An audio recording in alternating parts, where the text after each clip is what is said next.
नमस्कार, आप सुन रहे हैं ये पुस्तक बक ब्लू पर। अध्याय 13। श्री रवि, उनकी पत्नी, उनका पुत्र, परिवार और मोह नहीं रोक पाया उनके न्याय को। इधर श्री रवि अपने स्टडी रूम में बैठे फाइल देख रहे थे। मन नहीं किया अपने पुत्र नीरज, पत्नी नियारा के व्यवहार, जिद और रिश्वत लेने के लिए उन पर दबाव बनाने की कोई भी बात उन्हें जरा भी अच्छी नहीं लग रही थी। मन अशांत एवं क्षोभ में था। ये तो निश्चित था कि वो अपनी ईमानदारी से किसी भी तरह का समझौता नहीं करने वाले थे, पर माँ बेटे का जिद भरा प्रयास उनके मन को कचोट रहा था।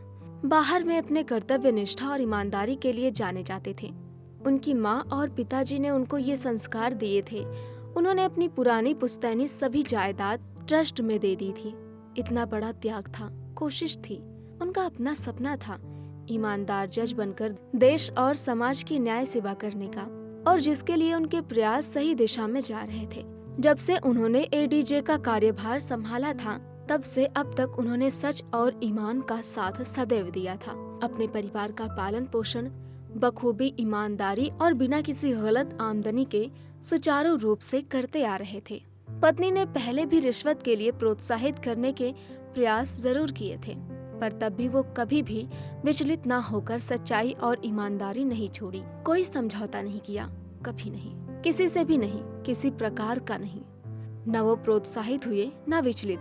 बहुत दबाव आए, ना झुकना था ना झुके। सुदृढ़, सच्चे और ईमानदार जज की छवि बनी हुई है। अब मेरा ये परिवार, बेटा और पत्नी क्यों तुले हैं मुझे दलदल में डालने की? उनकी निरर्थक प्रयास, असफल जिद, दबाव, इमोशनल ब्लैकमेलिंग क्यों लगे हैं वो इस दिशा में, मुझे भ्रष्ट बनाने में? ऐसा हो नहीं सकता, ऐसा नहीं होगा। श्री रवि ने अपने आप को सशक्त किया और अपने न्याय पथ पर कर्तव्य निष्ठा से, ईमानदारी से चलने का उनका संकल्प और अधिक शक्तिशाली हो गया।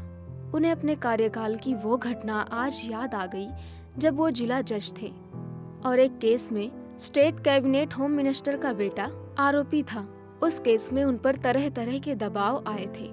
मिनिस्टर ने तो उन्हें देख लेने की धमकी भी दी थी। प्रदेश के मुख्यमंत्री ने भी उन्हें व्यक्तिगत रूप से मिलकर कहा था, परंतु उन्होंने सुनी सबकी थी। बुनियादी सच्चाई देखकर किसी भी लालच या दबाव में नहीं किया था। न्याय जगत में बाद में उनके न्याय उचित फैसले पर चर्चा हुई थी।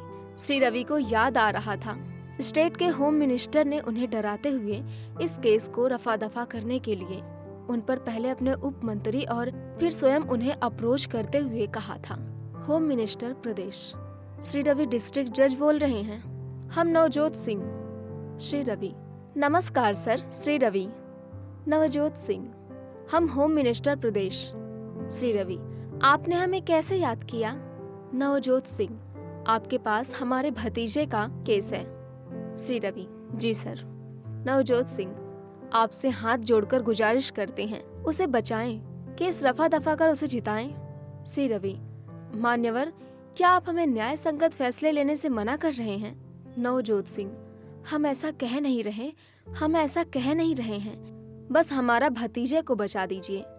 श्री रवि, कोर्ट फैसला न्याय संगत होता है। नवजोत सिंह, हमें नहीं पता, आप फैसला उसके फेवर में करेंगे।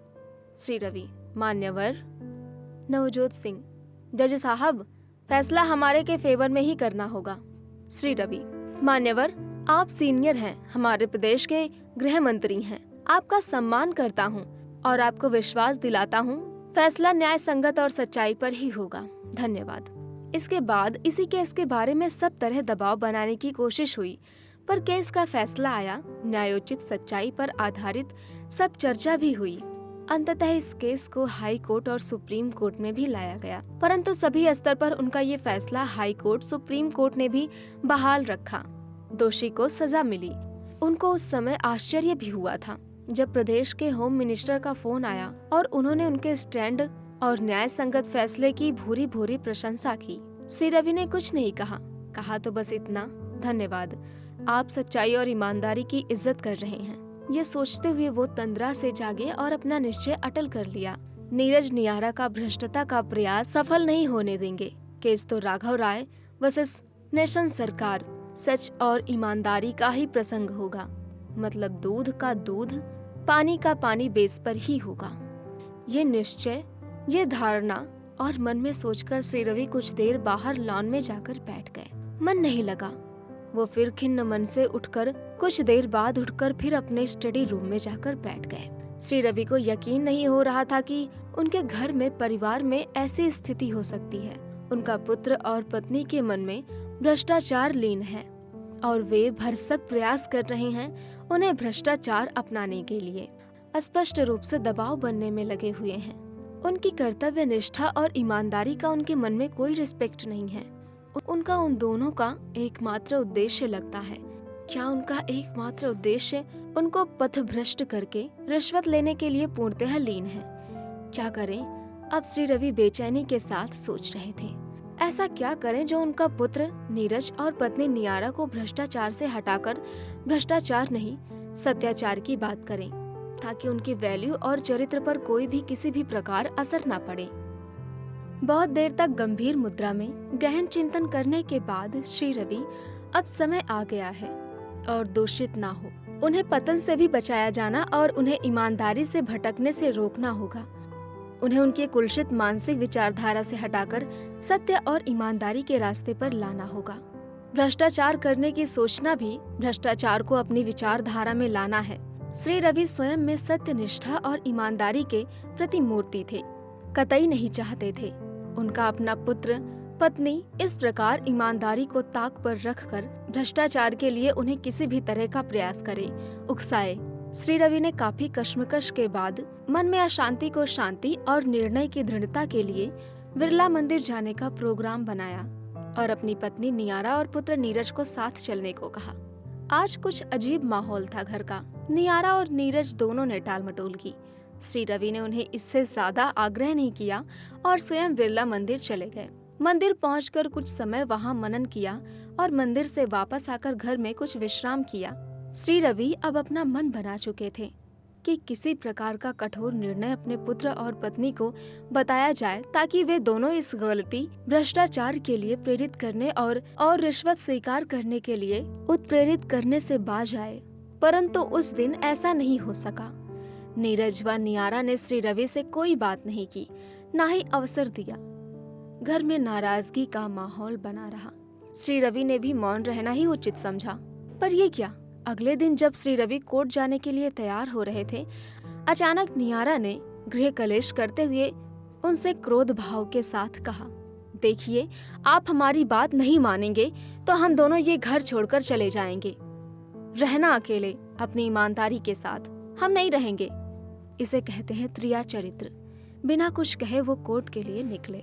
कार में बैठने से पहले नीरज ने पापा को वार्न किया, मानो अगर राघव राय का केस सेटल करने और रिश्वत लेने के लिए सहमत नहीं हुए तो ये पूरा परिवार टूट जाएगा। बिना कुछ बोले श्री रवि कोर्ट के लिए प्रस्थान कर गए। इस बीच राघव राय ने फिर से नीरज को बुलाया राजधानी होटल में, और इस बार नीरज को सुनकर स्थिति को भांपकर प्रलोभन की राशि भी बढ़ाया और नीरज को डिस्ट्रिक्ट गवर्नमेंट काउंसिलर बनाने की भी पेश की, क्योंकि कानपुर में उनकी चलती थी। अब नीरज और नियारा के लालच में मल्टीफोल्ड इजाफा हो गया। उन्होंने श्री रवि को भ्रष्टाचार, रिश्वत कांड करने के लिए हर हाल में मनवाने का संकल्प कर लिया। उधर श्री रवि हर हाल में ईमानदारी और कर्तव्य निष्ठा न छोड़ने का निश्चय और अटल निश्चय कर चुके थे। सायंकाल में श्री रवि घर आए और ड्राइंग रूम में बैठ गए। बिना चाय पिए नियारा और नीरज को बुलाया और इससे पहले कि वो कुछ भी कहें, उन्होंने बहुत स्पष्ट और सरल लहजे में उन दोनों से कहा, तुम दोनों ये जो रिश्वत कांड की भूमिका में लगे हो, लालच में डूबकर मुझे भी डूबने के लिए मजबूर करने में लगे हो। ये नहीं हो सकता, कतई भी नहीं, किसी भी सूरत में नहीं, असंभव। नीरज अपने पिता और नियारा अपने पति के इस स्वरूप को देखकर पहले तो सहम गई, फिर कुछ साहस करके बोली, नहीं, आपको करना पड़ेगा, करना होगा। हम मन बना चुके हैं, हमें ये चाहिए बस। विडंबना देखिए, भ्रष्टाचार अपने हाथ फैलाकर जज साहब को विचलित करने में, उनके पुत्र एवं पत्नी को लिप्त करने में, गृह युद्ध करने में लगा था। जज साहब श्री रवि को अपनों ने घेर लिया था, बस स्वरूप बदला था और ये महाभारत होने जा रहा था। जज साहब ने कहा, अब और नहीं, मैं राघव राय, नीरज तुम्हें और नियारा तुम्हें भी स्पष्ट कह रहा हूँ, यही विराम लगाएं, वरना मुझे तुम तीनों को एक जज के पथ भ्रष्ट करने के प्रयास के जुर्म में अरेस्ट भी करवा दूंगा। मुकदमा भी चलेगा। मैं Shri Ravi, chief justice of nation, अपने न्याय पथ से विचलित नहीं हो सकता। किसी प्रकार का प्रलोभन मुझे मेरे न्याय मार्ग से नहीं हटा सकता। मैं न्याय पथ पर सत्य और ईमानदारी से चलते रहूंगा। संकल्प लिया है मैंने। किसी भी हाल में विचलित नहीं होऊंगा, कभी नहीं, नेवर। ये केस जिसका ये निर्णय श्री रवि को लेना था, जिसमें राघव राय व सरकार के खिलाफ श्री रवि को रिश्वत उनके परिवार के माध्यम से देकर नेशन सरकार के खिलाफ जीतना चाहता था, जिसके सिंगल बेंच में श्री रवि थे, का फैसला 3 दिन बाद आया। राघव राय नहीं जीत पाए। न्याय श्री रवि का था, न्याय हुआ, अन्याय हारा। न्याय हुआ भी और दिखाई भी दिया। श्री रवि सोच रहे थे इस न्याय में कोई कमी नहीं, परंतु प्रभावित करने वाले नहीं छूटने चाहिए। समय का चक्र चलता रहा। श्री रवि अपने ऐसे फैसले में बहुत डिटेल के साथ हर पहलू पर, हर बिंदु पर बहुत ही स्पष्ट फैसला लिखा था। अपनी 1000 पेज के फैसले में राघव राय की कंपनी को दोषी ही पाया और हाई कोर्ट ने फैसले को सही मानते हुए राघव राय का केस का हाई कोर्ट का फैसला कायम रखा। उनके यथा संगत न्याय संगत फैसले के निष्पक्ष फैसले की बार कैंसिल सुप्रीम कोर्ट नेशन में बड़ी चर्चा हुई। वकीलों की बड़ी फौज राघव राय को नहीं जिता पाई। इसी प्रकार उनकी सिंगल सुप्रीम कोर्ट जज बेंच में जितने भी केस आते रहे या आए हुए थे, सबका न्याय पथ पर चलने वाली ये सुप्रीम कोर्ट जज श्री रवि सटीक, स्पष्ट, अस्पष्ट, निष्पक्ष, सच्चाई और ईमानदारी के साथ बिना किसी प्रभाव, दबाव के या लालच के जाल से बचते हुए फैसले देते रहे। ना ही झुके, ना ही डरे, ना ही बिके, ना ही विचलित हुए। ये न्याय का प्रहरी, सच्चा प्रहरी बना रहा।